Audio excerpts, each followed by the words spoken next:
first reading is from the 23rd chapter of Jeremiah.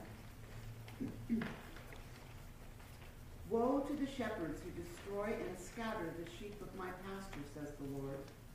Therefore, thus says the Lord, the God of Israel, concerning the shepherds who shepherd my people.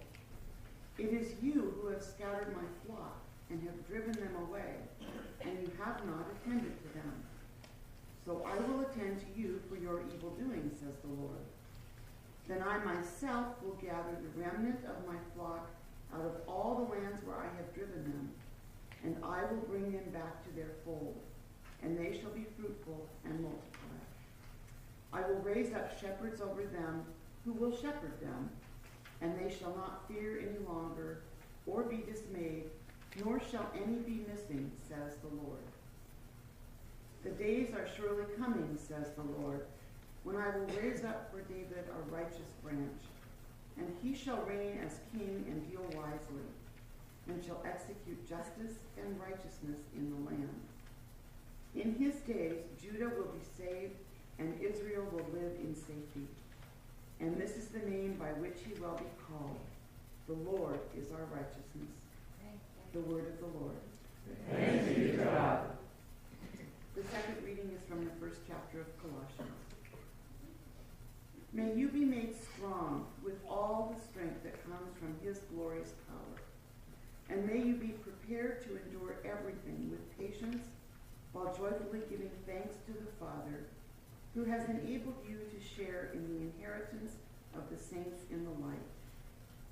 He has rescued us from the power of darkness and transferred us into the kingdom of his beloved Son, in whom we have redemption, the forgiveness of sins.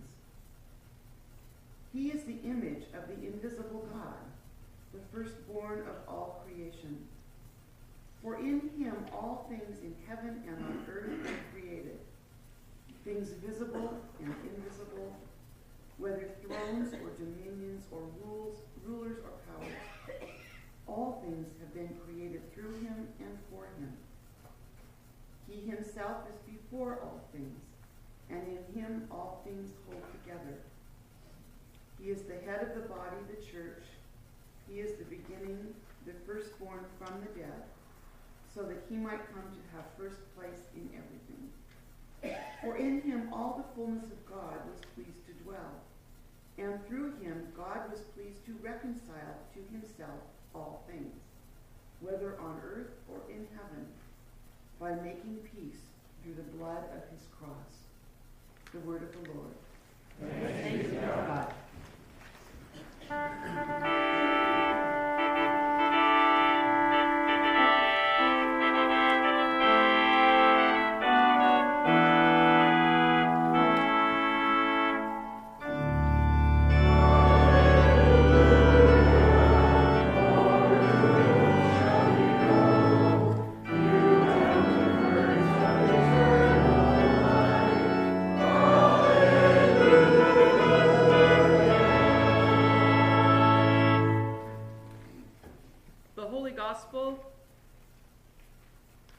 The Holy Gospel according to Luke, the 23rd chapter.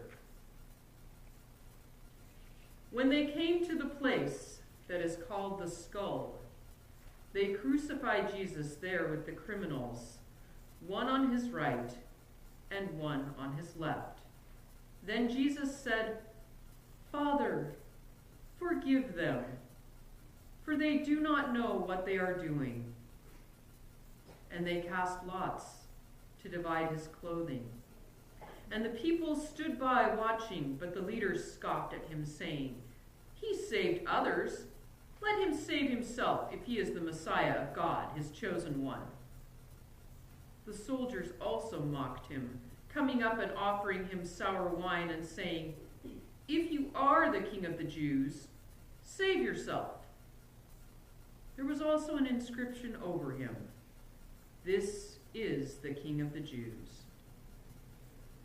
One of the criminals who were hanged there kept deriding him and saying, "Are you not the Messiah? Save yourself and us." But the other rebuked him, saying, "Do you not fear God, since you are under the same sentence of condemnation? And we, indeed, have been condemned justly, for we are getting what we deserve for our deeds. But this man has done nothing wrong." Then he said, "Jesus, remember me when you come into your kingdom." He replied, "Truly I tell you, today you will be with me in paradise." The Gospel of the Lord. Thanks be to God.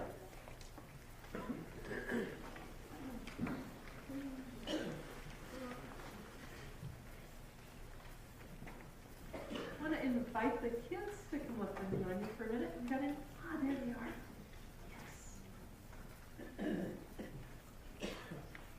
Guys, how are you doing? Good. Yeah. So, a long time ago, God's people, Israel, had some kings. And they had a lot of kings. But most of their kings were not very good kings. They didn't take good care of the people. And they just really wanted to have lots of power and get rich and go to war. So there was maybe there was one king who was pretty good. Anybody know who that might have been? Oh, come on, you big kids out there. Who was the one king? King David. But Merritt and the other kids in confirmation can tell you that King David wasn't perfect, right? We read about him last week. This is some pretty questionable behavior on David's part there. So God really wants God's kings who take care of God's people to be like shepherds. You guys have sheep?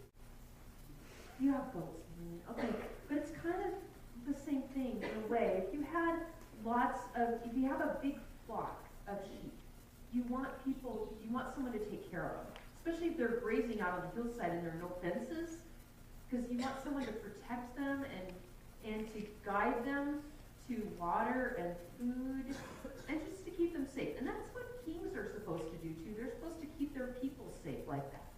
Here's a picture of David, the shepherd boy who became a king. Most kings don't look like shepherds, do they? Here's a king wearing what on his head? A crown. This is a very rich king. This is Solomon. Solomon had lots of money, and for a while, and lots of things.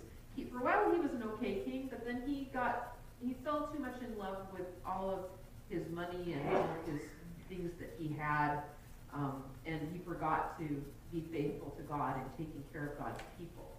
So he was not a good king either in the end. But you know who the best king of all is? Jesus. Jesus is the King of Kings and Lord of Lords.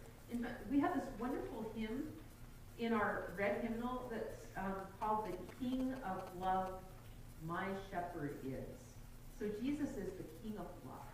And he's like our shepherd. He is the good shepherd. See, he's taking care of the sheep, but he takes care of people too. So Jesus is the best king of all, the King of love. And he doesn't wear a crown like the other kings do. He wears a crown like this. Have you ever gotten stuck by a rose bush with a thorn? It hurts, doesn't it? The poor Jesus had a crown like this on his head when he went to the cross. There's a picture of his crown of thorns. That's a famous painting by a wonderful artist named El Greco. So Jesus is the King of love. And he proved to us from the cross and through his resurrection that God's love will win in the end. Even when bad things happen, we can trust that the King of love will always win. You remember that? So for this Thanksgiving Day, when you give thanks to God for all of the wonderful gifts that you have, remember to give thanks for Jesus too, because he is the King of love. Let's pray. Loving God, we thank you for the gift of life, for our families, our friends. And as we gather together this Thanksgiving, we ask that you would bless us and help us to share your love with others and to share from our bounty all the gifts that you have given us, to share with others who don't have so much. All this we ask in the name of the King of Love, Jesus Christ our Lord.